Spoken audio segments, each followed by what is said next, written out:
వార్త 2వ అధ్యాయము 11వ వచనము ఒకసారి చదువుకుందాం. దావీదు పట్టణమందు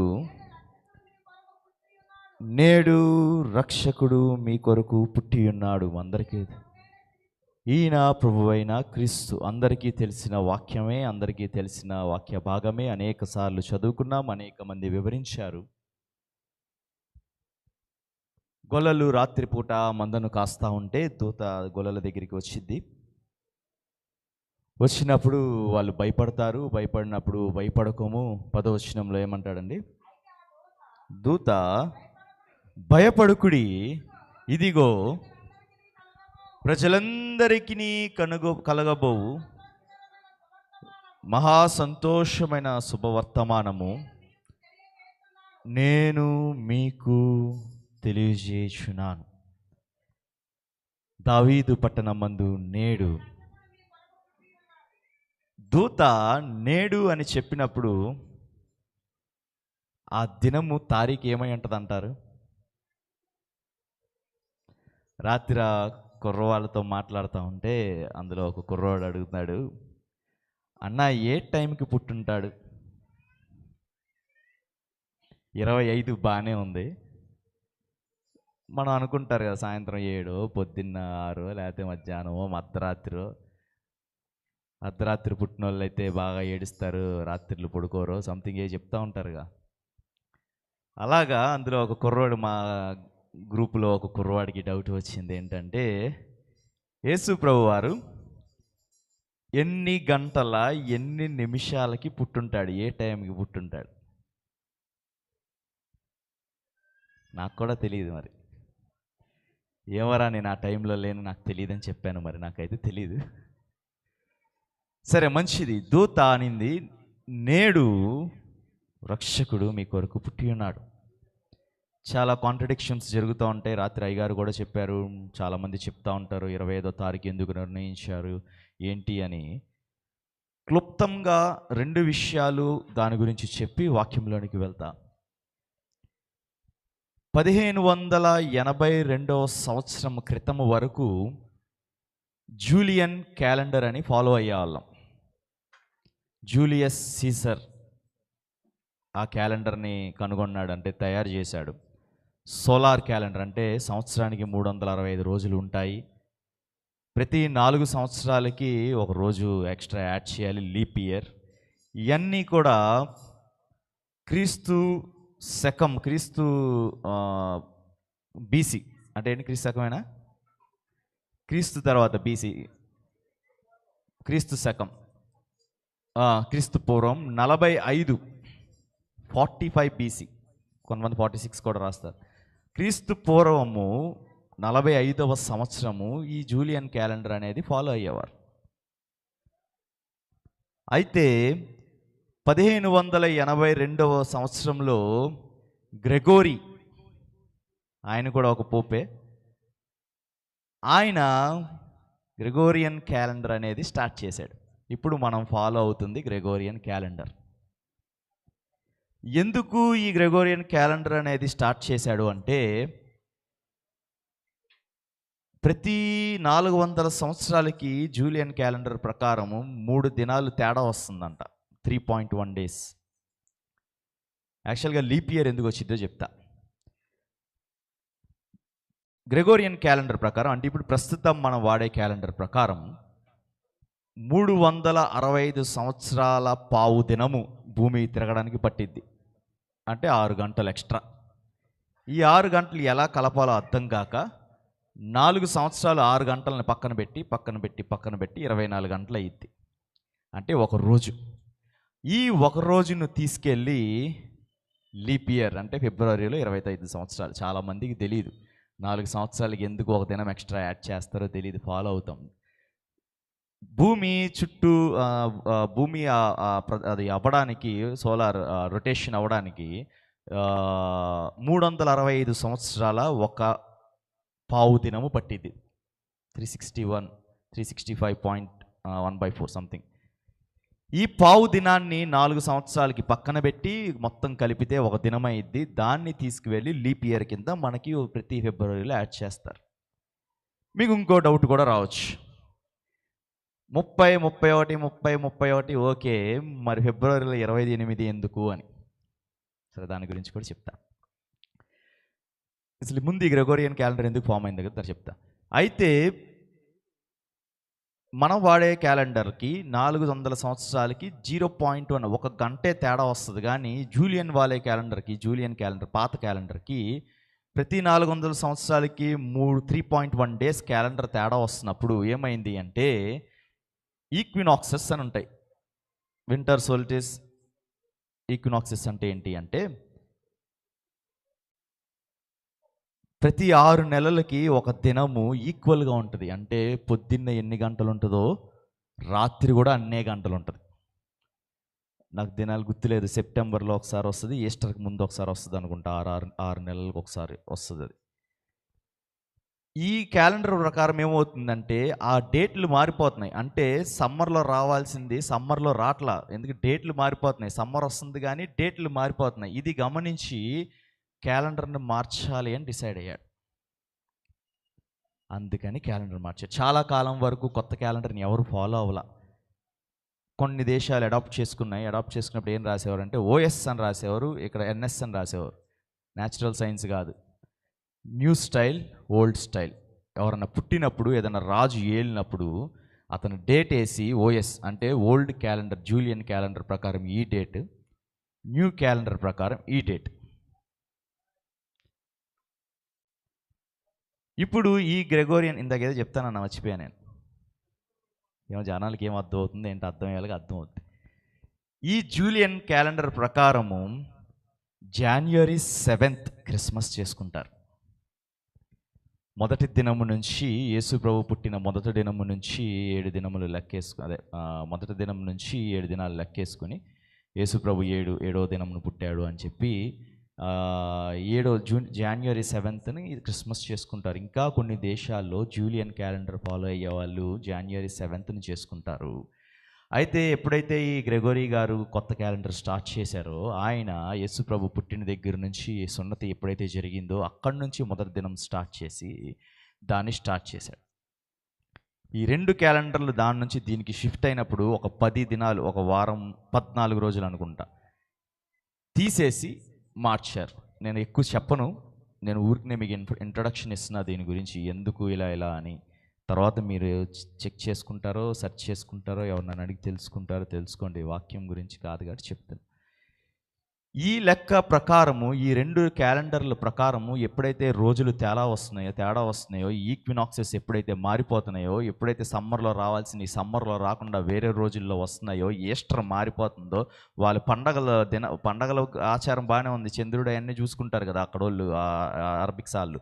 కానీ రోజులు మారిపోతున్నాయి, దినాలు మారిపోతున్నాయి, కాలాలు మారిపోతున్నాయి, డేట్లు మాత్రం అయ్యే ఉంటున్నాయి. తేడా వచ్చేస్తుంది. ప్రతి 400 సంవత్సరాలకి 3 దినాలు అంటే 800 సంవత్సరాలకు 6 దినాలు, వారం మారిపోయింది. ఎన్ని వేల సంవత్సరాలు వచ్చాము మనం, ఇంకో 1200 సంవత్సరాలకి ఇంకో 3 అంటే 10 దినాలు, అలా దినాలు అలా యాడ్ అయిపోయి క్యాలెండర్ తేడా వస్తుంది. కాబట్టి కొత్త క్యాలెండర్ ఫామ్ చేసి కొత్త క్యాలెండర్ని ఇంప్లిమెంట్ చేశారు. ఆ క్యాలెండర్నే ఇప్పుడు వాడుతున్నాం. ఆ క్యాలెండర్ ప్రకారం క్రిస్మస్ డిసెంబర్ 25. సో దావీదు పట్టణమందు నేడు రక్షకుడు మీ కొరకు పుట్టి ఉన్నాడు అని చెప్పింది పాత క్యాలెండర్ ప్రకారం జనవరి 7th. తర్వాత మీరు చెక్ చేసుకోండి అక్కడ. డేట్ అనేది ఇంపార్టెంట్ కాదు, నేడు పుట్టాడు, ఎవరు పుట్టాడు అనేది ఇంపార్టెంట్. ఎవరు కొరకు పుట్టాడు అనేది ఇంపార్టెంట్.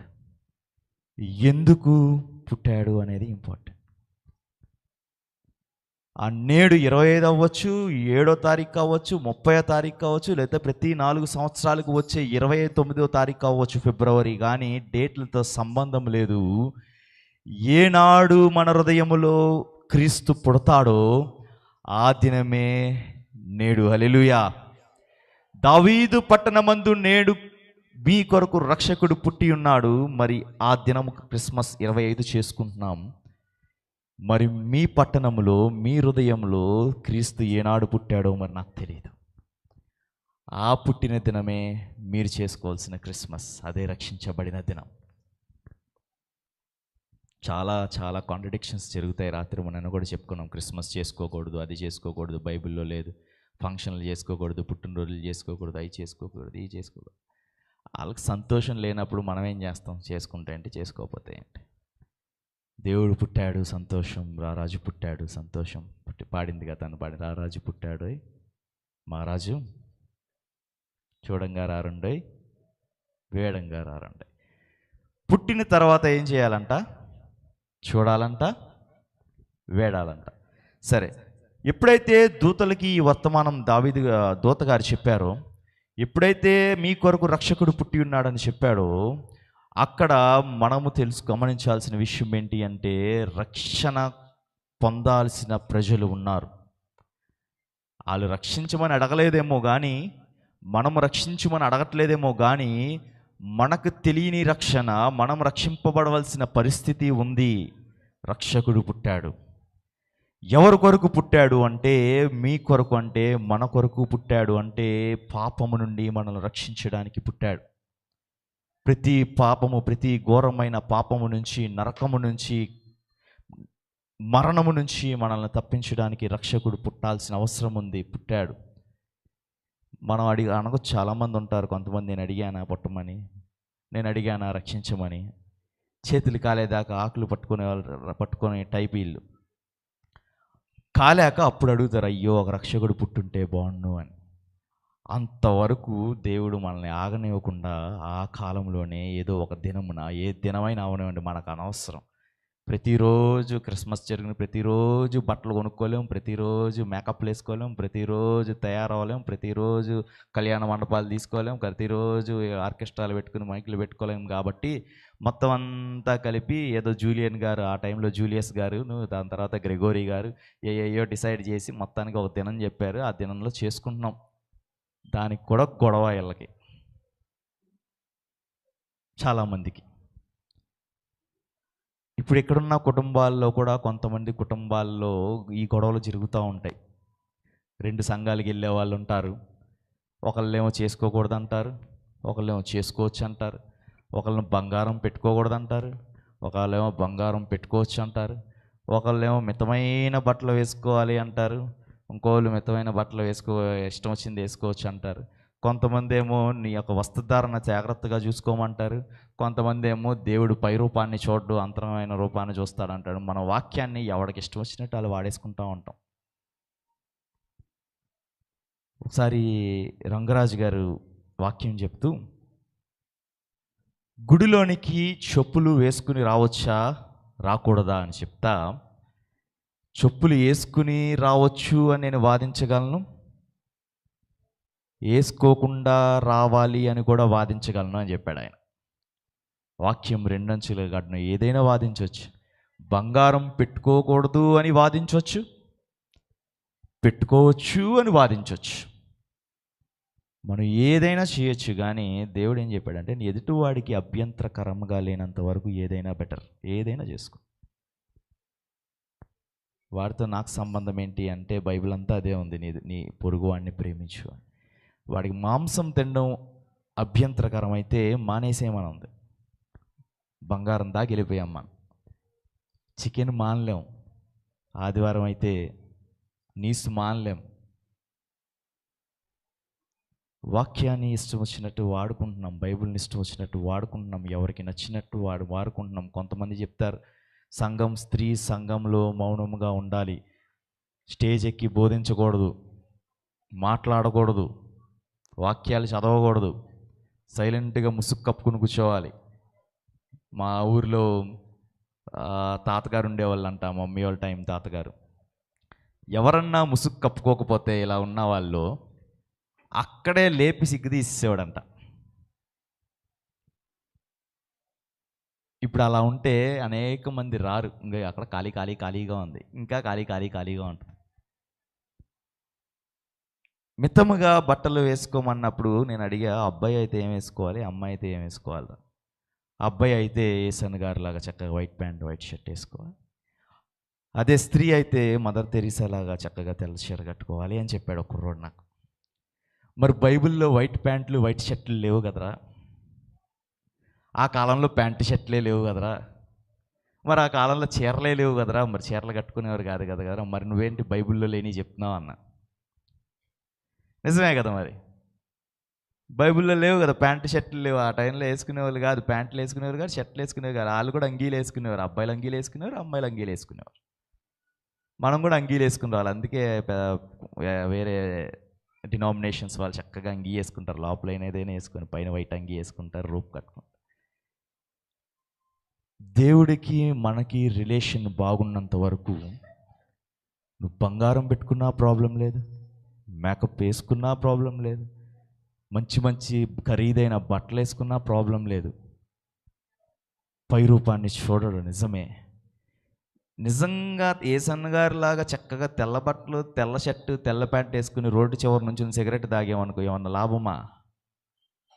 చక్కగా మదర్ తెరీసా గారిలాగా తెల్ల చీరలు కట్టి ఎక్కడ మాటలు అక్కడ, అక్కడ మాటలు ఎక్కడ, కుటుంబాల్లో చిచ్చులు పెట్టేస్తున్నాం అనుకో ఏమన్నా లాభమా? బట్టలలో ఏదీ లేదు, ప్రవర్తనలో ఉంది ఏదైనా. ఈ ప్రవర్తనని, ఈ పరిస్థితుల్ని, ఇలాంటి స్థితిలో ఎలాంటి పాపములో ఉండిపోతున్న ప్రజలను రక్షించడానికి యేసువారు పుట్టాడు. పుట్టినప్పుడు వీళ్ళందరూ ఏమనుకున్నారు? గొల్లలు ఏమనుకున్నారంటే మనం అందరం వెళ్ళి చూద్దామని అనుకున్నారు. చూద్దామని అనుకున్నారు, బయలుదేరారు. అదొకటి. అలాగే జ్ఞానులకి ఒక తార కనబడింది, వాళ్ళు కూడా చూద్దాం అనుకున్నారు. ఆ తారని ఫాలో అవ్వకుండా ఎక్కడికి వెళ్ళారు? హేరోద్ దగ్గరికి వెళ్ళారు. ముందు ఎక్కడది? మత్తయి సువార్త 2వ అధ్యాయము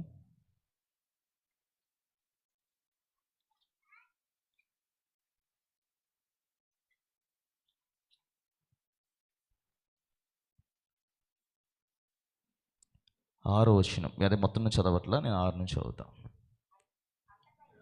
అంతటా హేరోదు ఆ జ్ఞానులను రహస్యంగా పిలిపించి ఆ నక్షత్రమును కనబడిన కాలము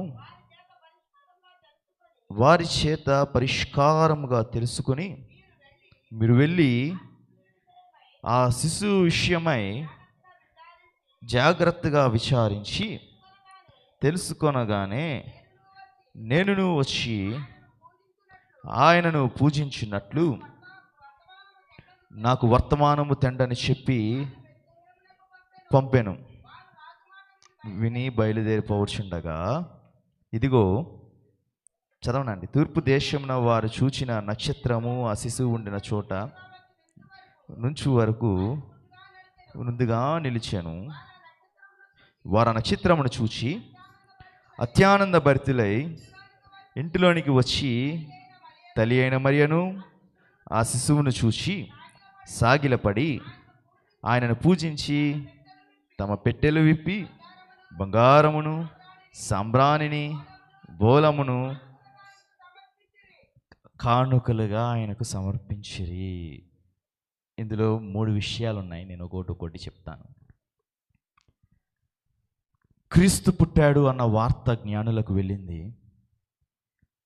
ఎక్కడ పుట్టాడో, ఎలా, ఏ పరిస్థితిలో ఉన్నాడో ఏమో తెలియదు. ఆయన జననమును తారను చూశారు, వాళ్ళు డైట్ వేసుకున్నారు. ఆ తారను ఫాలో అవుతా హేరోద్ దగ్గరికి వెళ్ళారు. హేరోదు శాస్త్రులను పిలిపిస్తాడు, శాస్త్రులు ఇవన్నీ పరిశీలన పిలిపిస్తాడు. వాళ్ళని చూసి అన్నీ చూసి పరిశీలించి పలానా కాలం అవన్నీ చెప్తారు. ఈయన హేరోదు ఏమంటాడంటే, మీరు వెళ్ళి నాకు వర్తమానం తీసుకురండి అని చెప్తాడు. అక్కడ వరకు అందరికీ తెలిసిన స్టోరీయే. అయితే ఈ నక్షత్రం అంట ఎక్కడ నిలిచిందంట? ఎక్కడైతే దేవుడు ఉన్నాడో, ఎక్కడైతే పుట్టాడో అక్కడ వరకు కూడా వారు ముందుగా తీసుకుని వెళ్ళి ఆ యేసు ప్రభు ఉన్న చోట నిలిచిందంట. రాత్రి అయ్యగారు చెప్పినట్టు చాలామంది స్టార్లు పెడతారు, చిన్న స్టార్లు, పెద్ద స్టార్లు, పెద్ద స్టార్లు. మన చర్చి ముందు పెట్టినట్టు పెద్ద స్టార్, లేకపోతే ఇంకెవరో మన లూథరన్ చర్చి వాళ్ళు పెట్టినట్టు 30 అడుగుల స్టార్ పెట్టారు. వాళ్ళు చాలా పెద్ద స్టార్. మేము వెళ్ళాం చూడడానికి.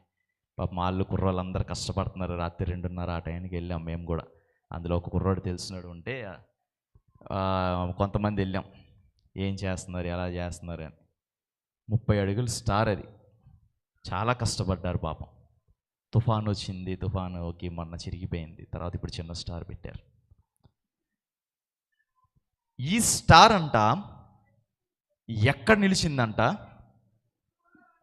ఎక్కడైతే శిశువు ఉన్నాడో, ఎక్కడైతే రక్షకుడు పుట్టాడో అక్కడ నిలిచిందంట. ఆ నిలిచిన స్టార్నంట, నక్షత్రం అంట చూచి జ్ఞానులు ఏం చేశారంట, లోపలికి అత్యానందభరితులై ఇంటిలోనికి వచ్చి మరియను శిశువును చూశారంట. ఇప్పుడు మన ప్రతి ఇంటి ముందు ఒక స్టార్ ఉంది. ప్రతి ఇంటి మీద ఒక స్టార్ నిలిచి ఉంది.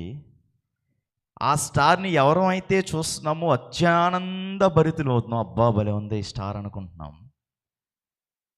ఇంటిలోనికి వచ్చి చూస్తే ఇంటిలో శిశువు ఉన్నాడా, రక్షకుడు ఉన్నాడా? స్టార్ వెలిగిన ప్రతి చోట రక్షకుడు ఉండడు. షాపింగ్ మాల్స్కి వెళ్ళండి, పెద్ద పెద్ద స్టార్లు పెడతారు, డెకరేషన్, క్రిస్మస్ రాగానే డెకరేషన్ హంగామా చేస్తారు. లోపలికి వెళితే ఉండడు. పేరుకే నక్షత్రం, పేరుకే స్టార్, డెకరేషన్ అంతే.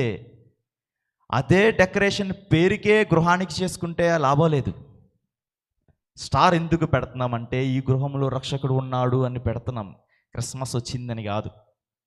స్టార్ ఎక్కడ నిలిచింది? గృహంలో ఎక్కడైతే శిశువు ఉన్నాడో, అంటే రక్షకుడు ఉన్నాడో అక్కడ నిలిచింది. ఈరోజు మనం ఇంటి పైన స్టార్ పెడుతున్నామంటే, చర్చి పైన స్టార్ పెడుతున్నామంటే, ఇంకెక్కడో స్టార్ పెడుతున్నామంటే, లేకపోతే ఎక్కడెక్కడో షాపింగ్ మాల్స్ దగ్గర స్టార్ పెడుతున్నామంటే లోపల ఎవరుండాలి? రక్షకుడు ఉండాలి, రక్షణ ఉండాలి, క్రీస్తు ఉండాలి, క్రీస్తుకు సంబంధించిన ప్రతిదీ ఉండాలి, క్రీస్తుని ప్రేమించే వాళ్ళు ఉండాలి, క్రీస్తుని ఆరాధించే వాళ్ళు ఉండాలి, క్రీస్తుని పూజించే వాళ్ళు ఉండాలి, క్రీస్తుకి కానుకలు అర్పించే వాళ్ళు ఉండాలి. కానీ స్టార్ ఒకటే ఉండిద్ది. ఆ స్టార్ ఇంటిలోనికి వెళితే ఇంటిలో మాత్రం సమాధానం ఉండదు, సంతోషం ఉండదు, నెమ్మది ఉండదు, ఆనందం ఉండదు, మనశ్శాంతి ఉండదు. స్టార్ మాత్రం ఉండిద్ది. ఏం లాభం అండి? అందరూ పెట్టుకున్నారని మనం పెట్టుకోవాలి. క్రీస్తు పుట్టాడని స్టార్ పెట్టుకోవడం కాదు. క్రీస్తు ఈ గృహము, కొంతమంది వేసుకుంటారు, ఈ గృహమునకు క్రీస్తు యేసు ఈ గృహమునకు అధిపతి. ఏసే ఉండడు అక్కడ. మన గృహానికి వెళ్ళాం, చక్కగా గృహప్రవేశం అన్నారు, అన్నీ అన్నారు, బయట అంత దేవుడు ప్రకారమే చేస్తామన్నారు, చక్కగా దేవుడు మీటింగ్ పెడతామండి, క్రిస్టియన్ పద్ధతిగానే చేస్తామన్నారు. బయట చూస్తే ఎంత గుమ్మడికాయ కట్టారు, బేతాళ్ళు మొహం పెట్టారు, అన్నీ పెట్టారు.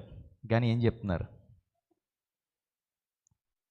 క్రీస్తు ప్రకారమే, క్రిస్టియన్ ప్రకారమే, క్రీస్తు ప్రకారమే.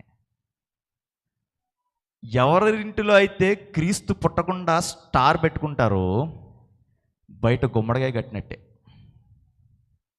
ఆ బేతాళుడు మొహం పెట్టినట్టే. లేకపోతే షాపింగ్ మాల్లో ఏదో డెకరేషన్ కోసం పెట్టినట్టే, క్రిస్మస్ అయిపోగానే తీసేసి మళ్ళీ ఇంకోటి రాగానే ఇంకోటి పెట్టేస్తారు, మళ్ళీ ఇంకోటి రాగానే ఇంకోటి పెట్టేస్తారు. మనం అంతే. నిజముగా హృదయములో క్రీస్తు జన్మించకుండా, గృహంలో క్రీస్తు జన్మించకుండా, ఇంటిలో రక్షణ లేకుండా, తల్లిదండ్రులు రక్షణ తీసేసుకుంటారు, బిడ్డలకు రక్షణ ఎవరు? కొంతమంది ఏంటంటే పెళ్ళిళ్ళు అవ్వని.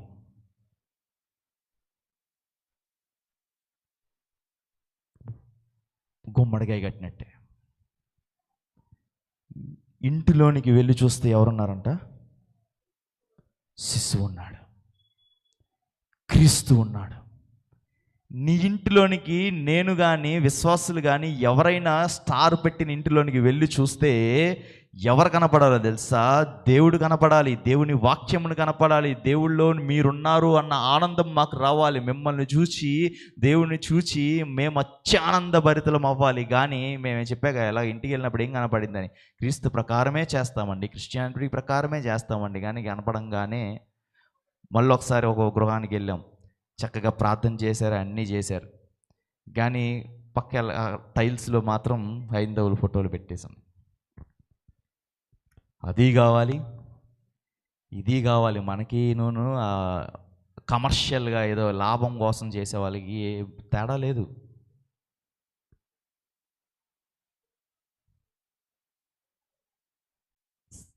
ఇంకెక్కువ చెప్పలేను దాని గురించి. జ్ఞానులు అంట వెళ్ళి ఏం చేశారంట, బంగారం పెట్టెలను విప్పి బంగారమును సాంబ్రాణిని బోలమును, ఒక పాట పాడుకుంటాం. ఏం పాట అది? చాలా ఫేమస్ అయిన సాంగ్. ఎడీడు ప్యాట్స్ లేడా? సరే నేను పాడతా. దినకర్. బంగారం అడగాలేదు, వజ్రాలు అడగాలేదు, అడిగావయ్యా. తర్వాత ఆస్తులను అడగాలేదు, అంతస్తు అడగాలేదు, హృదయాన్ని అడిగావయ్యా. బంగారం అడగాలేదు, వజ్రాలు అడగాలేదు, హృదయాన్ని అడిగావయ్యా. ఆస్తులను అడగాలేదు, అంతస్తులు అడగాలేదు, హృదయాన్ని అడిగావయ్యా. మనుషులను చేసావయ్యా, ఈ లోకానికి ఇచ్చావయ్యా. నిదరికి రాలేనని నా కోసం వచ్చావయ్యా. మనుషులను చేసావయ్యా, లోకానికి ఇచ్చావయ్యా. నిదరికి రాలేనని నా కోసం వచ్చావయ్యా. నా యేసయ్యా, నా యేసయ్యా, నా యేసయ్యా, నా యేసయ్యా. ఏం అడిగాడంట దేవుడు? బంగారం అడగలేదు, వజ్రాలు అడగలేదు. ఈ పాట చాలామందికి చాలా ఇష్టం.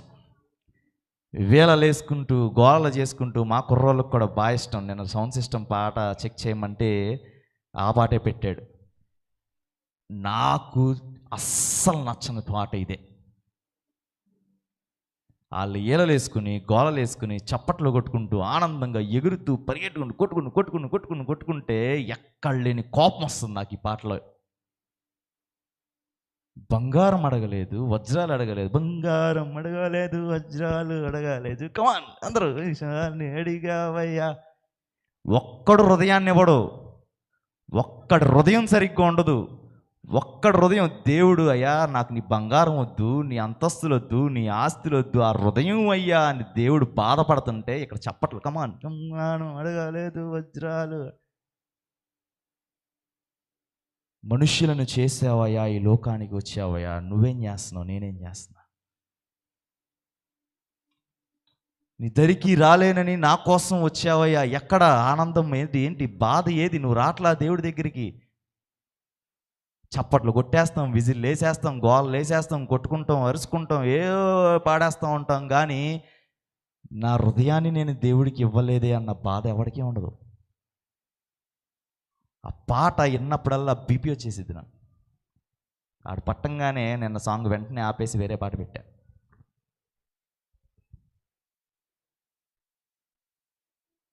పాట అర్థం చేసుకోరు, బీట్ బాగుంటే చాలు, ఎగురుతారు, గంతులేస్తారు, విజిల్లేస్తారు, ఎంజాయ్ చేస్తారు. నిజముగా నేను దేవుడి కొరకు నిలబడలేకపోతున్నానే, దేవుణ్ణి ప్రేమించలేకపోతున్నానే. ఆయన నా ఆస్తిని అడగలేదు, నా బంగారం అడగలేదు, నా అంతస్తులు అడగలేదు, హృదయాన్ని అడిగాడు. అది కూడా ఇవ్వలేకపోతున్నానే అన్న బాధ నీలో ఉంటే విజిల్లు, గోళ్ళు, గంతులు ఎయ్యవు, కళ్ళల్లో నీళ్లు గారుతాయి. ఆ పాట విన్నప్పుడల్లా నా కళ్ళలో నీళ్లు గారుతాయి.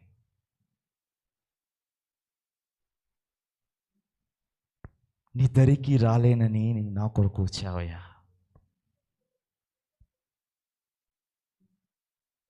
మనుషులను చేసావయ్యా, లోకాన్ని ఇచ్చావయ్యా. నేనేమి ఇవ్వలేకపోతున్నానయ్యా. బంగారం అడగలేదయ్యా, వజ్రాలు అడగలేదయ్యా, హృదయాన్ని అడిగావయ్యా. కానీ ఇవ్వలేకపోతున్నానయ్యా. ఎవరికైనా బాధ ఉండిద్దా? దావీదు పట్టణం ముందు రక్షకుడు నీ కొరకు నా కొరకు పుట్టాడంట. ఏం అవసరం ఆయనకి, ఏం అవసరం ఆయనకి?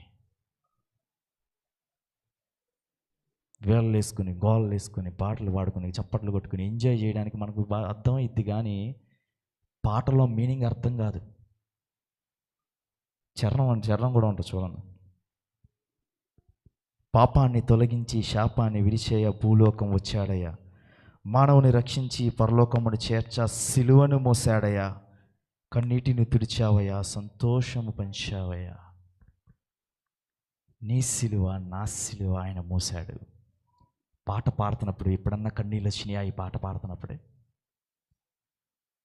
నీ కొరకు నా కొరకు మరణించాడు. ఈ పాట వింటున్నప్పుడు ఎప్పుడన్నా కళ్ళమ్మట ఒక చుక్క కారిందా?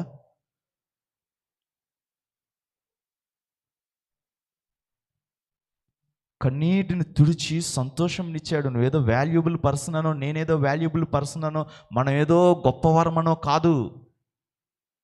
ఆయన రిక్తుడిగా మారి మనం పొందాల్సిన దెబ్బలు ఆయన పొంది, మనం పొందాల్సిన గాయాలు ఆయన పొంది, మనకు రావాల్సిన శాపం ఆయన తీసుకుని, ఆ పాపాన్ని, శాపాన్ని, ఆ సిలువ మరణాన్ని, ముళ్ళ కిరీటాన్ని, చేతిలో మేకులను, కాళ్ళకు మేకులను, కొరడా దెబ్బలను, నోటి మీద, మొహం మీద ఉమ్ము, ఒకడ మన మీద ఉమ్ము వస్తే ఎవడని ఊరుకుంటామా? మనం ఊరుకోమని తెలిసే దేవుడు ఆయన వేయించుకున్నాడు. అవన్నీ చేసి అప్పుడు మన కన్నీరు తుడిచాడు.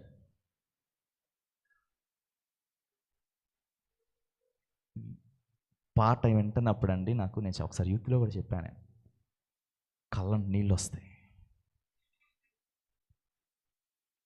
నీ బంగారం అడగల, నువ్వు ఈరోజు కొత్త బట్టలు వేసుకొస్తావో వేసుకురావో కూడా దేవుడికి అనవసరం. కొత్త హృదయంతో వస్తావా లేదా అని చూస్తాడు. బంగారాన్ని తీసుకువచ్చారు, సాంబ్రాణిని తీసుకువచ్చారు, బోలాన్ని తీసుకువచ్చారు జ్ఞానులు.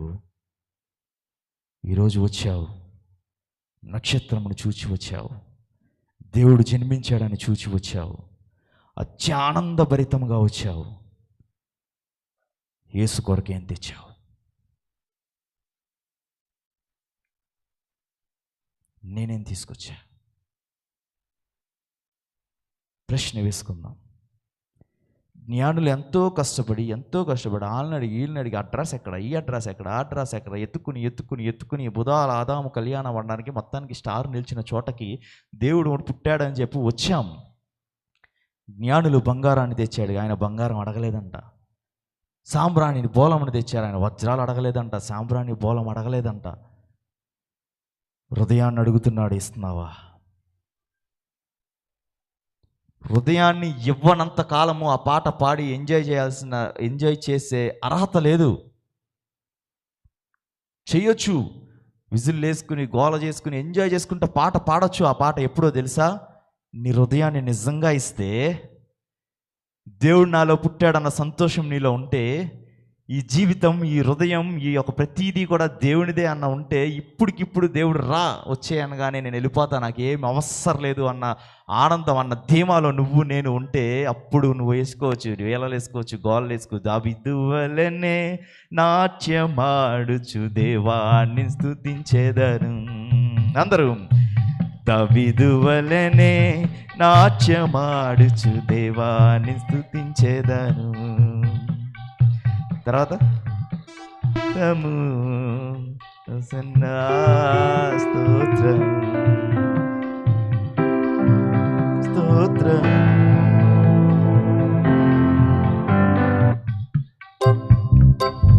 దావీదు ఇచ్చాడు, సమస్తము దేవుడికి అర్పించాడు. దేవుని హృదయానుసారుడు. ఆయన హృదయము ఈ హృదయం ఒకలాగే ఉందన్నమాట. క్రీస్తు హృదయంలా మారిపోయింది ఆయన హృదయం.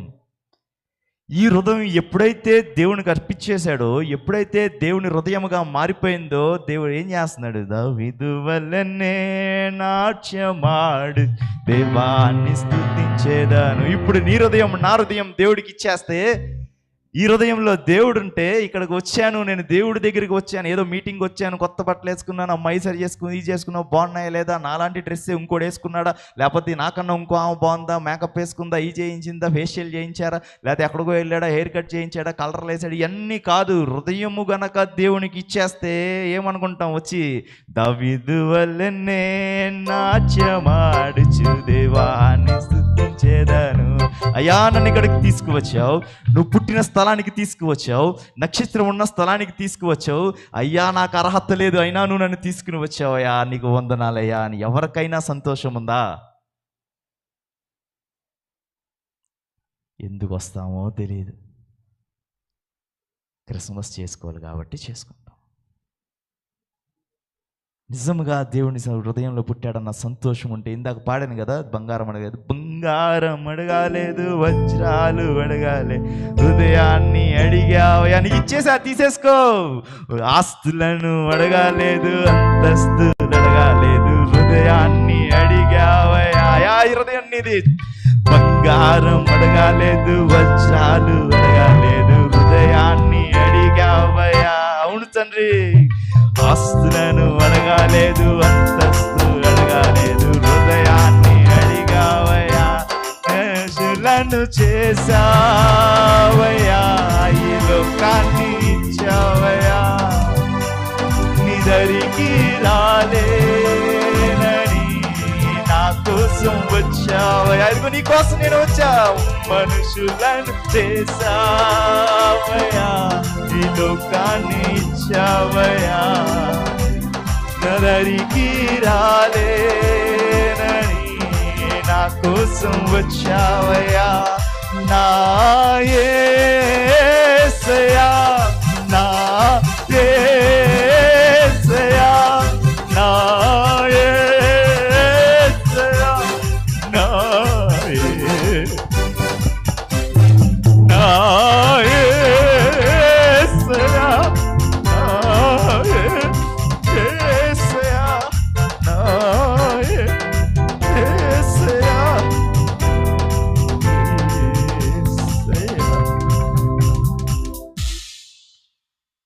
నీకోసం నా కోసం వచ్చాడు ఆయన. నీ బంగారం అవసరం లేదండి,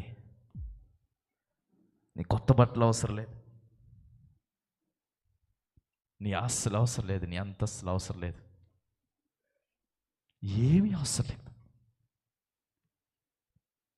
గొల్లల దగ్గర ఏమున్నాయి? ఏం లేవు.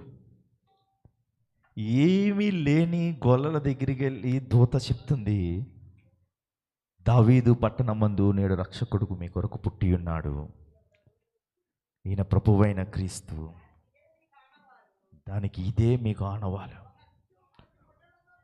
ఒక శిశువు పొత్తిగుడ్డలతో చుట్టబడి ఒక తొట్టెలో పండుకొని ఉండుట. జ్ఞానులు దేవుడికి అవసరం లేదు, ఎవరో దేవుడికి అవసరం లేదు. ఏమీ లేని, ఏ యోగ్యత లేని, ఏ ఆస్తి ఏ అంతస్తు లేని ఒక గొల్లల కాపరులు రాత్రి పూట కూడా మందను జాగ్రత్త కాచుకుంటున్నారంటే ఆ మంద మీదే ఆధారపడే గొర్రెల కాపరులు. వారి దగ్గరికి వెళ్ళి దూత చెప్తుంది, మీకు ఇదే ఆనవాలు, మీరు వస్తారని దేవుడు వెయిట్ చేస్తున్నాడు.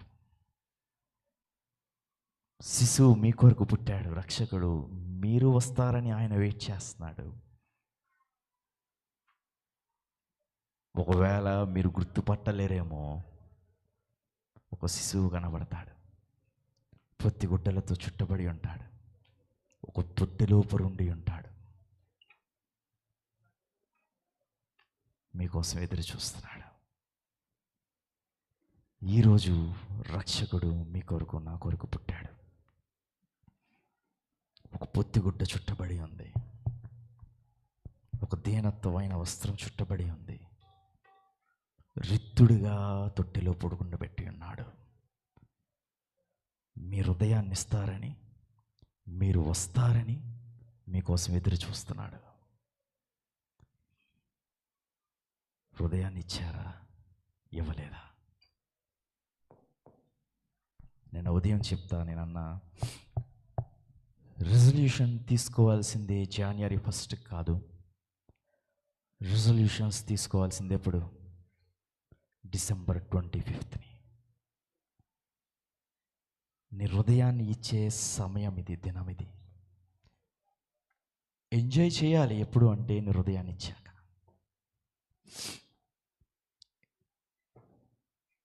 నీ హృదయం కానుకగా ఆయనకు అర్పించే సమయం ఇది. జ్ఞానులు వచ్చారు, గొల్లలు వచ్చారు.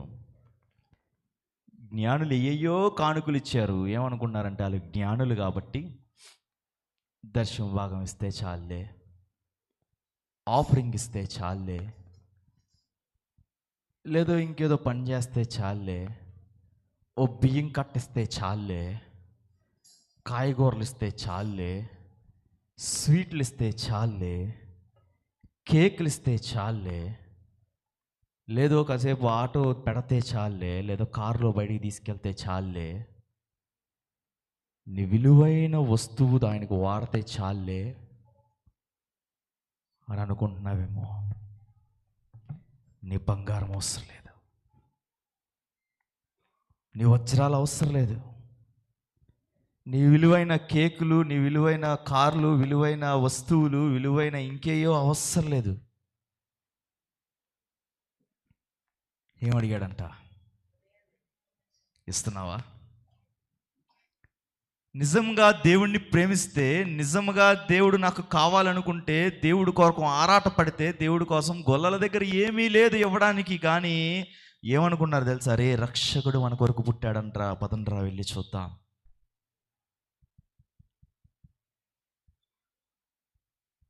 ఈరోజు ప్రశ్న వేసుకుందాం. క్రిస్మస్ క్రిస్మస్ క్రిస్మస్, ఈ క్రిస్మస్ అనే కాదు, ఏమీ అవసరం లేదు. మనం మన మన అంటూ ఏదైనా మనం పాడబడ, నాదంటూ లోకాన ఏదీ లేదయ్యా, ఒకవేళ ఉందంటే ఇచ్చినదే ప్రభువా. నాదంటూ లోకాన ఏదీ లేదయ్యా, ఒకవేళ ఉందంటే నువ్వు ఇచ్చినదే ప్రభువా.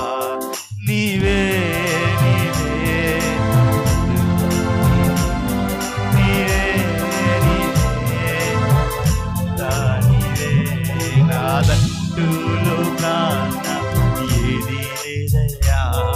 ఒకవేళ ఉందంటే నువ్వు ఇచ్చినదే ప్రభువా.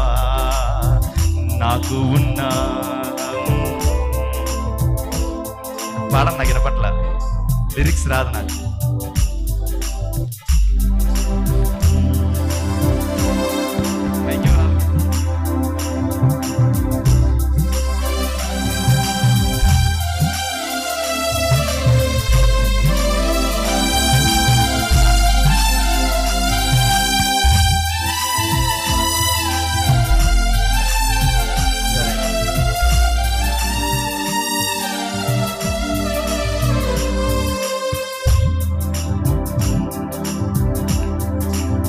బాప్టిస్ట్ చర్చిల్లో మొన్న మేము ఏదో ఊరు వెళ్ళాం, ఏదో చర్చ్ అది, ఏదో ఊరు కూడా మర్చిపోయాం. ఏ ఊరు వెళ్ళాం మనం, సరే ఏదో ఊరు. ఆ ఊరిలో పాస్టర్ గారు పాట ఎత్తుకుంటే పక్కన ఉన్న వాళ్ళు వెంటనే మైక్ తీసుకుని పాట పాడేసేవాళ్ళు. ఇక్కడ మనం ఎత్తుకుంటే పాడండ్రా అని మైక్ ఇస్తామన్నా మాకొద్దు మాకొద్దు మాకొద్దు మాకు రాదా అన్నారు. ఆయన పాట ఎత్తుకోగానే చక్కగా పక్కన వాళ్ళు పాడేస్తున్నారు. ఈయన చక్కగా ఉంటున్నాడు, చప్పట్లు కొడుతున్నాడు, అవునయ్యా నిజమయ్యా అవునయ్యా అదయ్యా నాకు అంతా నీదేనయ్యా అంటున్నాడు. చక్కగా ఉంది. పాట పాడేవాళ్ళు ఉన్నారు. ఇక్కడ పాట పాడదామని ఎత్తుకుని ఎవరన్నా హెల్ప్ చేస్తారేమో అంటే ఒక్కరు లేరు. అందరికీ నిండా వందనాలండి. ఈసారి నుంచి నేను ఎప్పుడన్నా పాట ఎత్తితే నాకు రావు పాటలు, నిజంగా రావు, వచ్చిందా నాకు గుర్తుండవు, సడన్గా లిరిక్స్ చూడాల్సిందే. ఇప్పుడు నేను ఎత్తుక్కోలేను కాబట్టి ప్రతిదానికి పాట చూడాలి. పాట ఎత్తినప్పుడు రెడీగా ఉండండి, నేను కుర్రాలు ఎవరికన్నా రెడీ చేస్తాలేని. మనదంటూ ఏదీ లేదు, మనదంటూ ఏదీ కాదు. మన దగ్గర ఉందిరా ఏంటిరా అంటే హృదయం ఒకటే. ఈ హృదయం అన్నిటికన్నా మోసకరమైనది, బహుఘోరమైన వ్యాధి కలది. దాన్ని గ్రహింపగల వాడెవడు? అది గ్రహిస్తే నువ్వు వ్యాధిగ్రస్తుడవు వ్యాధిగ్రస్తురాలు అని గ్రహిస్తే, హృదయ ఆలోచన ప్రకారం మోసపోతున్నావు అని నువ్వు నేను గ్రహిస్తే, ఇక్కడికి వచ్చి ఏమనుకున్నాం తెలుసా? క్రిస్మస్, క్రీస్తు పుట్టాడు, జ్ఞానులు వెళ్ళి కానుకలు అర్పిస్తున్నారు, నా దగ్గర కానుకలు లేవు, నా దగ్గర ఏదీ లేదు, ఇచ్చినవన్నీ నీవే ఇచ్చినవే. ఒక మోసకరమైన, వ్యాధికరమైన, భయంకరమైన హృదయం ఒకటి నా దగ్గర ఉందయ్యా. నీకు ఇష్టమైతే నన్ను శుద్ధినిగా చేయగలవా అని అడిగినప్పుడు ఆయన ఏమంటాడు? నాకు ఇష్టమే, నువ్వు శుద్ధుడు కమ్మంటాడు. ఈరోజు నువ్వు, నేను కానీ, మీరు కానీ, అయ్యా నా దగ్గర ఒక హృదయం ఒకటి ఉంది, ఈ హృదయం నీకు ఇస్తున్నా, స్వీకరిస్తావా అంటే ఏమంటాడు తెలుసా? బంగారం అడగలేదు, వజ్రాలు అడగలేదు, నీ హృదయాన్ని అడిగాను, నాకు ఇచ్చేసావు. ఇప్పుడు సంతోషంగా పాట పాడు, ఇప్పుడు సంతోషంగా చప్పట్లు కొట్టు, ఇప్పుడు వీరలై దావీదు వలె నాట్యమాడు, క్రీస్తులు ఆనందించు. మరలా చెప్తున్నాను, ఆనందించు, ఆనందించుడి. ఈ ఆనందం లేనంత కాలము, ఈ సంతోషం లేనంత కాలము, దేవుడిలో ఉన్నామే అన్న ఆనందం లేనంత కాలము, హృదయంలో దుఃఖము, బాధ లేకుండా సంతోషంగా పాట పాడుతున్నావంటే సాతాను సంబంధివే. ఆర్కెస్ట్రాకి అధిపతి అంట ఎవరో తెలుసా? లూసిఫర్. పాటలకి ఎంజాయ్మెంట్ వచ్చేస్తుంది, పాటలకి ఊపు వచ్చేస్తుంది, పాటలకి చప్పట్లు కొట్టేస్తున్నావు, పాటలకి వేళ్ళు వచ్చేస్తున్నాయి అంటే లూసిఫర్ ఉన్నాడు, ఆర్కెస్ట్రా అంటాడనమాట. మన కుర్రాడు అంటాడు, మన ఇక్కడ డానీ గాడు అంటాడు, ఆడు పాటలు పాడగానే ఎల్లెల్లెల్లు అంటూ ఉంటాడు, ఆర్కెస్ట్రా చేస్తూ ఉంటాడు. ఏయ్ వేలయ్యి, ఊవేయి, ఎగురు, గంతే అని ఇలా అంటూ ఉంటాడనమాట సాతాను. ఈ హృదయంలో దేవుడు లేకుండా, హృదయంలో ఆనందం లేకుండా, ఈ హృదయం దేవుడికి ఇవ్వకుండా, హృదయం దేవుడికి ఇవ్వలేదే అన్న బాధ లేకుండా, కలలో నీళ్లు రాకుండా, పశ్చాత్తాపం లేకుండా ఊపు వస్తుంది అంటే మన ఆర్కెస్ట్రా డైరెక్టర్ ఉన్నాడు, అంటూ ఉంటాడు అనమాట. తెలుసా ఆర్కెస్ట్రా డైరెక్టర్లు ఏం చేస్తారంటే, మీరు ఇంగ్లీష్ సాంగ్స్ అవన్నీ చూడండి, కాన్సర్ట్స్ చూడండి, మ్యూజిషియన్స్ ఉంటారు, చక్కగా సింగర్స్ ఉంటారు, ఎదురుగుండా ఒకటి నుంచి ఉంటాడు ఆ కెమెరా ప్లేస్లో మన వైపు తిరిగి, జనాలతో ఆడికి సంబంధం లేదు, ఇటు తిరిగి ఉంటాడు అనమాట. 2 కర్రలు పెట్టుకుంటాడు, ఇలా అనగానే వీళ్ళు పాడతారు, ఇలా అనగానే వాళ్ళు పాడతారు, 2 చేతులు ఇలా అనగానే అందరూ పాడతారు, ఇలా చూపించగానే కీబోర్డ్ వాయిస్తాడు, అదే ఇంకోటి ఇన్స్ట్రుమెంట్ వాయిస్తాడు, ఇలా చూపించాడు, ఇలా ఇలా ఇలా ఇలా అనగానే టంగ్ టంగ్ టంగ్ అని తగ్గిపోతాడు. అది ఆర్కెస్ట్రా డైరెక్టర్. ఆ పొజిషన్ ఎవరిది అంటే ఆయనది, లూసిఫర్ గారిది. ఇప్పుడు అలా అలా అంటున్నా, ఇలా అనగానే మనం చేతులు ఎత్తుతున్నాం, అలా అనగానే గోల చేస్తున్నాం, అలా అనగానే విజిల్ వేస్తున్నాం, అలా అనగానే ఊపు వచ్చేస్తుంది అంటే ఒక డైరెక్టర్ అక్కడ నిలబడ్డాడు.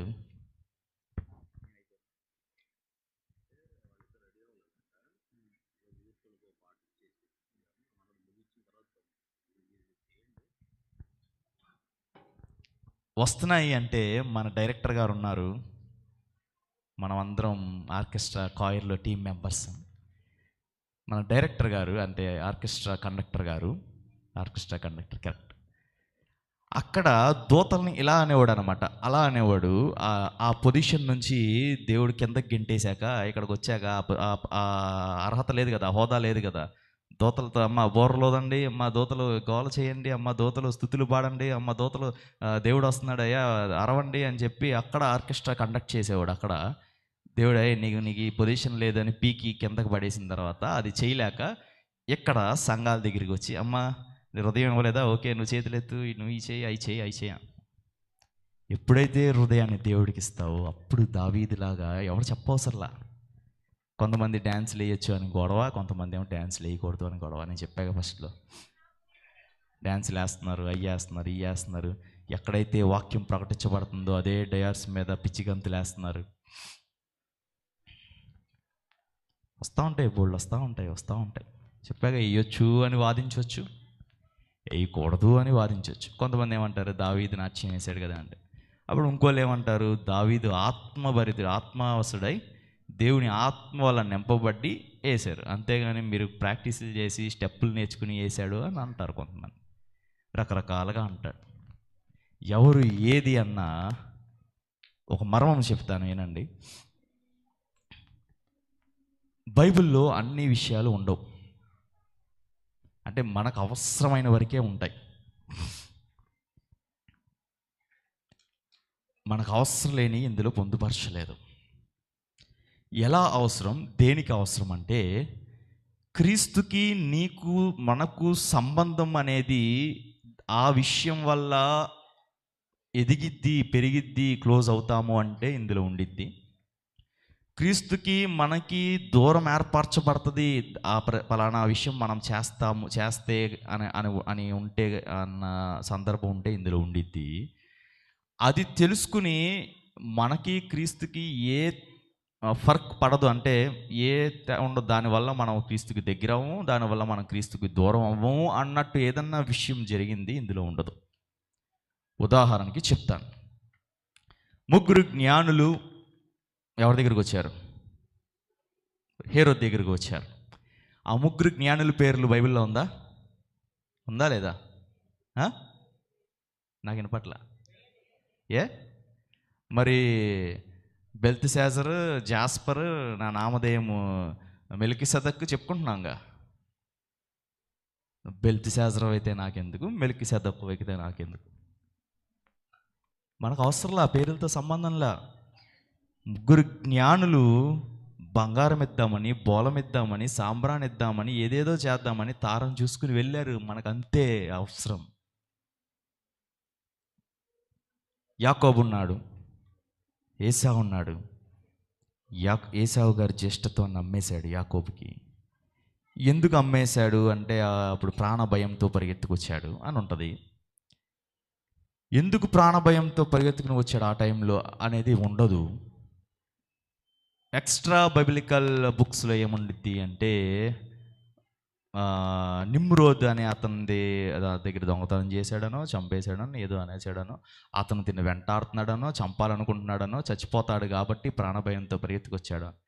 నిమ్రోది చంపేస్తే మనకెందుకు, ఏసావు నిమ్రోదిని చంపేస్తే మనకెందుకు? అది చంపేయడం వల్ల నువ్వు దేవుడికి దగ్గర అవుతున్నావా, నేను దగ్గర అవుతున్నానా? చంపకపోతే నువ్వు దేవుడికి దగ్గర అవుతున్నావా, నేను దూరం అవుతున్నానా? ఏసావు జ్యేష్ఠత్వాన్ని నమ్మేశాడు అనేదే మనకు అవసరం. యాకోబు మోసం చేసి జ్యేష్ఠత్వం కొనుక్కున్నాడు అనేది మనకు అవసరం.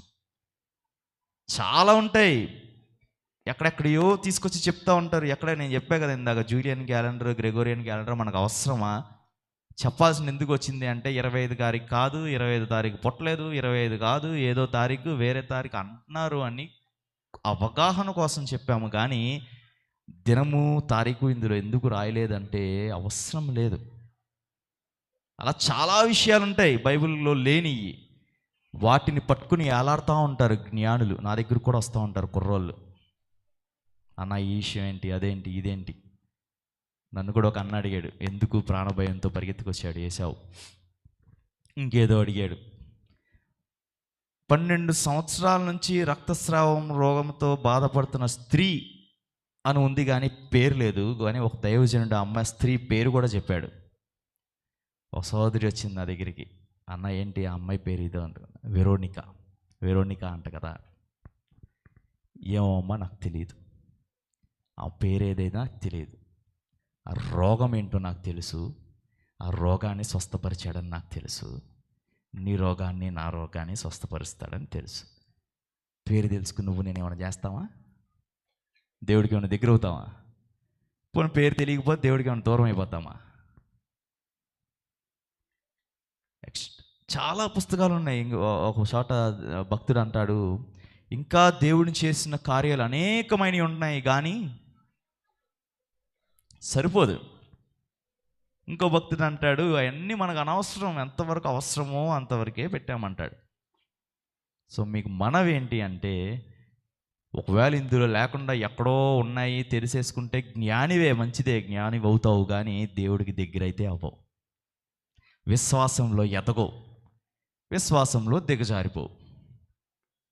ఇందులో ఉన్న వాటికి మాత్రం విశ్వాసంలో ఎదుగుతావు.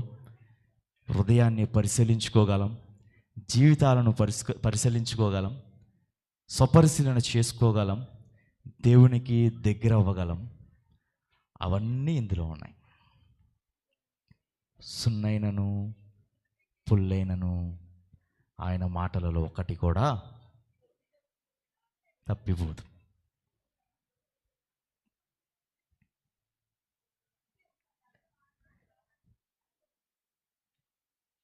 జ్ఞానులు వెళ్ళారు, గొల్లలు వెళ్ళారు, దూత సువార్తమానం చెప్పింది, మనం వచ్చాం. జ్ఞానులు అవి తీసుకువెళ్ళారు, గొర్రెలు తీసుకెళ్ళారేమో. లేదా మా దగ్గర ఏం లేవయ్యా, ఈ గొర్రె మేము ప్రాణానికి ప్రాణంగా చూసుకుంటున్నాం, ఈ గొర్రెలే ఉన్నాయి, ఇవో నీకోసం ఇస్తున్నామని అన్నారేమో. ప్రాణానికి ప్రాణంగా చూసుకుంటున్నా, చూసుకుంటున్నావేమో, దేవుడి కోసం ఇస్తావా లేదా? ఈరోజు ప్రశ్న వేసుకో. బంగారం అవసరం లేదన్నాడు, హృదయాన్ని కావాలన్నాడు, ఆస్తులు అవసరం లేదన్నాడు, బంగారం పోలాం. కొంతమంది ఇంకో విషయం వచ్చింది, బంగారం అంటే గుర్తొచ్చింది, బంగారం పెట్టుకోకూడదు అంటారు. దేవుడికి ఇష్టం లేదు బంగారం అంటారు. మందసం మాత్రం బంగారంతో ఉంటుంది. మరి దేవుడికి ఇష్టం లేదే కదా బంగారం, పెట్టుకోకూడదు కదా. వ్యర్థమైన అలంకారములు చేసుకోకుండా మితంగా ఉండండి. ముందు మితంగా లేకుండా అలంకారాలు చేసుకుంటే ఏంటి, చేసుకోకపోతే ఏంటి? దేవుడితో మన సంబంధం ఎలా ఉంది, దేవుడితో మన రిలేషన్ ఎలా ఉంది, దేవుడికి మనకి రిలేషన్షిప్ ఎలా ఉంది, విశ్వాసంలో మనం ఎలా ఉన్నాం, ప్రార్థన ఎంతసేపు చేయగలుగుతున్నాం, ప్రార్థనలో మనం ఎలా, ఈ ప్రార్థనలో మన మన పరిస్థితి ఎలా ఉంది, 2 నిమిషాలకి ఆవలింతలు వస్తున్నాయా, 2 నిమిషాలకి నిద్ర వస్తుందా, లేదా 2 నిమిషాలు చేశానులే చాలే అనుకుంటున్నామా, అసలు ప్రార్థన చేసుకోవాలనిపించట్లేదా, మనకి ఏం స్వపరిశీలన చేసుకోము. బైబిల్లో లేని విషయాలు మాత్రం మనకు కావాలి. అవి తెలిసేసుకుని అబ్బో నాకు చాలా తెలిసిపోయింది అనుకుంటాం. అంత తెలిసినా ఒక్క స్టెప్ కూడా దేవుడికి దగ్గర అవ్వలేవు. దూత ఆనాడు ప్రకటించిన రీతిగా ఈనాడు ఇంటింటికి వెళ్ళి క్యారల్స్కి సువార్త ప్రకటించాం. చాలామంది అయ్యగారు చెప్పినప్పుడు రాత్రి దాని మీనింగ్ కూడా తెలియదు చాలామందికి. ఏదో ఎంజాయ్ చేయాలనో లేదా కాసేపు సరదాగా తిరగాలనో వచ్చిన వాళ్ళు కూడా ఉంటారు. అసలు ఎందుకు చేస్తున్నామో కూడా తెలియదు. అనేక సంవత్సరాల నుంచి ప్రకటించబడుతుంది. పండగ క్రైస్తవుల్లాగే, పండగ క్రైస్తవురాల్లాగే ఉండిపోతున్నావేమో. స్టార్ ఉంటుంది కానీ ఇంటిలో రక్షకుడు లేడేమో. ఇది దేవుని నిలయం అని ఉంటుంది కానీ హృదయంలో దేవుడు లేడేమో. స్టార్ ఉంది, ఇంటిలో దేవుడు ఉన్నాడు. స్టార్ ఉంది, జ్ఞానులకు మార్గం చూపించింది. స్టార్ ఉంది, నక్షత్రం ఉంది, కానీ ఆ నక్షత్రమును చూడాలి అని ఎవరికైతే గ్రహింపు లేదో వారికి దూత ప్రకటించింది. ఈరోజు స్టార్ పెట్టుకోవాలన్న జ్ఞానం నీకుంది, ఇంటికి లైటింగ్ వేసుకోవాలన్న జ్ఞానం నీకుంది, క్రిస్మస్ రాగానే మంచి మంచి బట్టలు కొనుక్కోవాలన్న జ్ఞానం నీకుంది, యేసయ్య పుట్టాడు అన్న జ్ఞానం నీకుంది, బంగారం ఇద్దాము, బాలం ఇద్దాము, సాంబ్రాణి ఇద్దామన్న జ్ఞానం నీకుంది. ఒకవేళ ఇవన్నీ ఉన్నా కానీ ఎందుకులే వీళ్ళకి అలా పైకి అలా నటిస్తున్నారేమో అని దూత ప్రకటించబడుతున్నట్టు వాక్యము కూడా దేవుడు ప్రకటిస్తున్నాడు. అన్నీ చేసిన దేవుడిని మాత్రం చూడలేకపోతున్నాం. వాళ్ళు ఏం చేశారంట జ్ఞానులు? 2వ అధ్యాయం 11వ వచనం, మత్తయి సువార్త.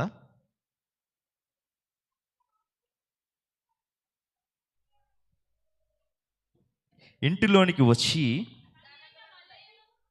తల్లి అయిన మరియను ఆ శిశువును చూచి సాగిలపడి ఆయనను పూజించి తమ హృదయాన్ని విప్పి, ఏమైతే విలువైన దాసుకున్న హృదయంలో బంగారమును, సాంబ్రాణిని, బోలమును సమర్పించిరి.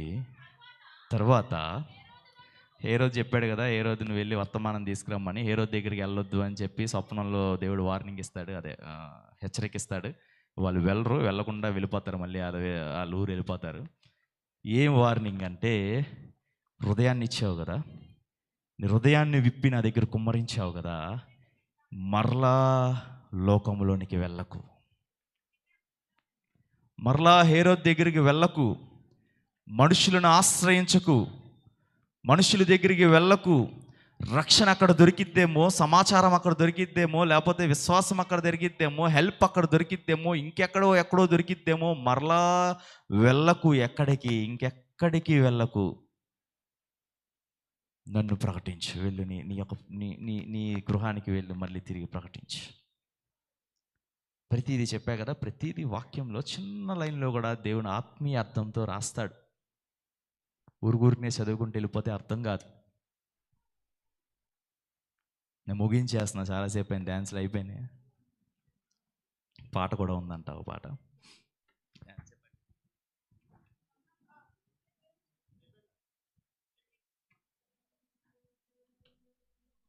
మరలా క్లుప్తంగా సమరీ ఇచ్చేస్తా. జ్ఞానం లేని వారికి దూత ప్రకటించింది. జ్ఞానం ఉన్నవాళ్ళు నక్షత్రాన్ని చూచారు. నక్షత్రం వచ్చి ఇంటి మీద నిలిచింది. ఇంటిలో క్రీస్తు ఉన్నాడు. జ్ఞానంగా ఉన్నావు, నేనున్నాను, స్టార్ పెట్టుకున్నావు, నక్షత్రం నిలిచింది. ఇంటిలో క్రీస్తు ఉన్నాడా అని గనక ప్రశ్న వేసుకోండి. మనకెందుకులే, స్టార్ పెట్టాంగా చాలే అనుకుంటామేమో. మళ్ళా మన జీవితం రక్షణ లేని జీవితం అయిపోద్ది. ఏదైతే ఎవరు పెట్టాడు మీ కొరకు రక్షకుడు పుట్టించాడు అంటే ఎక్కడికి వెళ్ళాడు? మనం దేవుని దగ్గరికి వెళ్ళలేదు, ఆయన చూడలేదు, ఆయన పూజించలేదు, మన హృదయాన్ని అర్పించలేనప్పుడు రక్షకుడు పుట్టాడు ఎక్కడో. ఎవరైతే వెళ్ళారో వాళ్ళని రక్షించుకుంటాడు, ఎవరైతే వెళ్ళలేదో వాళ్ళని ఏం చేస్తాడు? వదిలేస్తాడు. సువార్త ప్రకటించబడుతుంది. రక్షణ ముందు చెప్పేవాళ్ళు ఈ వాక్యం ఏంటంటే, ఇది మిక్కిలి ఇదే. ఇప్పుడు చెప్తున్నా, రక్షణ ఎప్పుడు వచ్చింది భూమిలోకి అంటే, భూమి మీదకి అంటే క్రీస్తు పుట్టినప్పుడు వచ్చింది. హల్లెలూయా. ఇప్పుడు మనం బల్లగుద్ది చెప్పొచ్చు ఏంటంటే, ఇది మిక్కిలి అనుకూల సమయం, ఇది గద రక్షణ దినము, ఇది మిక్కిలి అనుకూల సమయము, ఇది గద రక్షణ దినము. ఇప్పుడే యేసుని తప్పకనం ఇప్పుడే యేసుని తప్పకనం రక్షణ పొందుము సోదరా. ఇదిగో ఇదిగో ఇదిగో, ఇదే ఇదే ఇదే ఇదిగో, ఇదే ఇదే ఇదే ఇదిగో. పాపికి చాలండి. ఇదే మిక్కిలి అనుకూల సమయము, క్రీస్తుని చూచే సమయము, రక్షకుడు పుట్టిన సమయము, దూత సువార్త ప్రకటించిన సమయము, నక్షత్రము వెలిసిన సమయము, తార వెలిసింది ఆ నింగిలో. మళ్ళీ వచ్చేస్తా, దాంట్లోకి వెళ్ళిపోతా నేను. తార వెలిసిన సమయము కానీ నువ్వు చూడలేకుండా, పూజించలేకుండా, హృదయాన్ని అర్పించకుండా ఇంకా స్టెప్లు వేస్తున్నావంటే సాతాను ఆడిస్తున్నాడు. గ్రహింపు లేదు అంటే నాశనంలోకి వెళ్ళిపోతాం. నీ హృదయాన్ని అర్పించు, నీ హృదయాన్ని కుమ్మరించు, ఆయన పాదాల దగ్గర హృదయాన్ని పెట్టు. అప్పుడు ఎవరు నేను స్టెప్లేమని చెప్పడు. పెద్ద పెద్ద వాళ్ళు దైవజనులు కూడా ఎగురుతారు, మనకి ఏంటి ఇల్లు అని అనుకుంటాం. వాళ్ళు ఎలా ఆనందభరితులై, ఆత్మవశులై దేవుడిలో ఆనందిస్తారు. అది బీటికి ఎగరడం కాదు. దగ్గర కొడితేనే ఆ చప్పట్లు కొట్టడం కాదు. స్లో పాటకి కూడా ఆనందంగా డ్యాన్స్ చేస్తారు. బీట్లు లేకపోయినా అయ్యా వందనాలయ్యా అయ్యా. ఆ అనుభవంలోకి మీరు నేను రావాలని, క్రీస్తుని చూసే అనుభవంలోనికి, క్రీస్తుకి సాగిలిపడే అనుభవంలోకి, క్రీస్తుకి కానుకలు అర్పించే అనుభవంలోకి, క్రీస్తుని పూజించే అనుభవంలోకి ఏదైతే తాళం వేసుకున్నావో నీ హృదయానికి, ఆ తాళాన్ని తీసి నీ హృదయాన్ని అర్పించే అనుభవంలోనికి, ఎప్పుడైతే స్టార్ పెట్టుకున్న నీ ఇంటిలో క్రీస్తు కూడా ఉన్నాడు అని చూపించగలవో, మీరే కాదు మీ ద్వారా అనేక మంది క్రీస్తు దగ్గరికి వస్తారు. అనేక మంది తమ హృదయాలను ఇవ్వడానికి ఇష్టపడతారు. అనేక మంది దేవుని రాజ్యానికి వారసులు అవుతారు. అది అంతా జరగాలి అంటే ఇదే మిక్కిలి అనుకూల సమయము. ఈ దినమే రక్షణ దినము, భూలోకానికి దేవుడు రక్షణ తెచ్చిన దినము. అదే క్రిస్మస్. మీ అందరికీ క్రిస్మస్ శుభాకాంక్షలు. మీ హృదయాలు మారాలని, నా హృదయం మారాలని, క్రీస్తు కొరకు అర్పించాలని, పాట పాడినప్పుడు దేవుడితో మన రిలేషన్ ఎలా ఉందో చూసుకుని పాడాలని మీ అందరికీ దేవుడి పేరట మనం చేస్తాం.